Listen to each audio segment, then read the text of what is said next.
नेपाल में सोमवार को जो कुछ हुआ उसने बता दिया कि लोगों के लिए सोशल मीडिया की आजादी क्या मायने रखती है। यही वजह है कि भ्रष्टाचार और सोशल मीडिया बैन को लेकर जब जेनजी का गुस्सा नेपाल की सड़कों पर फूटा तो सरकार की चूलें हिल गईं। देर रात तक ये भी खबर आ गई कि नेपाल सरकार ने युवाओं के हिंसक विरोध प्रदर्शन के बाद सोशल मीडिया साइटों पर प्रतिबंध लगाने का आदेश सोमवार को वापस ले लिया, लेकिन तब तक नेपाल में प्रतिबंध के खिलाफ हुए प्रदर्शनों में कम से कम 19 स्थानीय लोगों की मौत हो गई और 300 से अधिक लोग घायल हो चुके हैं।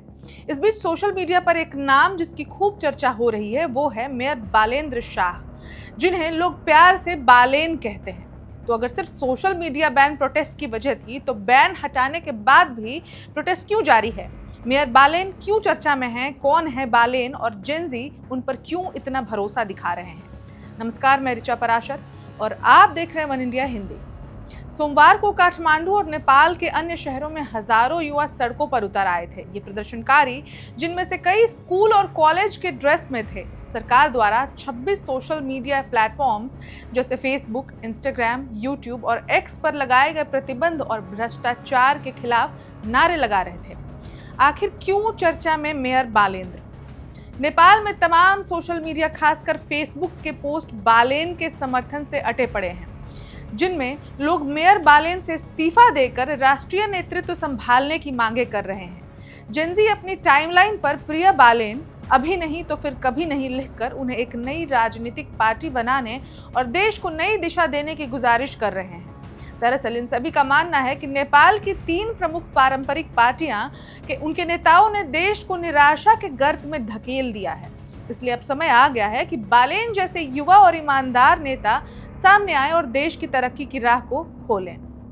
पीएम के इस्तीफे की मांग तेज। यह समर्थन का सैलाब उस समय उमड़ा जब सरकार ने सोशल मीडिया प्रतिबंध, व्यापक भ्रष्टाचार और राजनेताओं के बच्चों की शानो शौकत भरी जीवन शैली के खिलाफ जनरेशन जेड यानी जेनजी के शांतिपूर्ण प्रदर्शन के खिलाफ सख्त रवैया अपना लिया गया।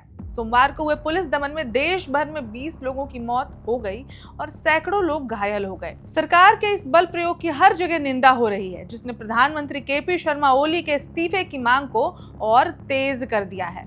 इस बीच बालेन को देश का नेतृत्व सौंपने की आवाजें काफी बुलंद हो रही हैं। गृह मंत्री रमेश लेखक ने प्रदर्शनकारियों की मौत के बाद नैतिक आधार पर प्रधानमंत्री ओली को अपना इस्तीफा सौंप दिया है।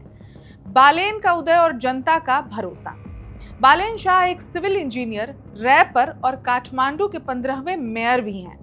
उन्होंने 2022 में स्वतंत्र उम्मीदवार के रूप में चुनाव जीतकर इतिहास रच दिया था। उनकी इस जीत ने यह साबित किया था कि पारंपरिक राजनीतिक दलों के बिना भी जनता का भरोसा जीता जा सकता है। बालेन ने अपने कार्यकाल में काठमांडू में कई बड़े सुधार किए, जैसे सड़कों की सफाई, फुटपाथों को पैदल यात्रियों के लिए साफ सुथरा बनाना, सरकारी स्कूलों की निगरानी को और बेहतर करना और टैक्स चोरी करने वाले निजी स्कूलों पर नकेल कसना। उनकी सबसे बड़ी ताकत उनकी बेदाग छवि और भ्रष्टाचार के खिलाफ उनकी जीरो टॉलरेंस नीति रही है। साल 2023 में टाइम मैगजीन ने उन्हें अपने टॉप 100 उभरते नेताओं की सूची में भी शामिल कर दिया था। सिर्फ इतना ही नहीं, न्यूयॉर्क टाइम्स जैसे वैश्विक मीडिया ने भी उनकी तारीफ की थी। बालेन की लोकप्रियता खासकर युवाओं में ज्यादा है, इसलिए उन्हें नेपाल की राजनीति में एक नई उम्मीद का प्रतीक बना दिया गया है और इसीलिए उनके फेवर में हजारों जेनजी युवा सड़कों पर उतर आए हैं।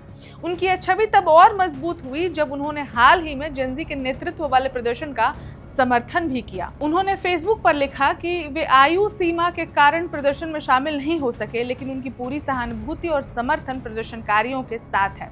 उन्होंने राजनीतिक दलों और नेताओं से इस आंदोलन का दुरुपयोग न करने की अपील भी की। तो ये है नेपाल में बवाल की पूरी वजह और पूरी कहानी। आपको क्या लगता है? बवाल का पूरा मुद्दा जानने के बाद आप जेनजी युवाओं के सपोर्ट में हैं या फिर सरकार के समर्थन में? जो भी है हमें कमेंट करके जरूर बताइए और देश दुनिया की बाकी खबरों के लिए देखते रहे वन इंडिया हिंदी। नमस्कार। Subscribe to One India and never miss an update. Download the One India app now.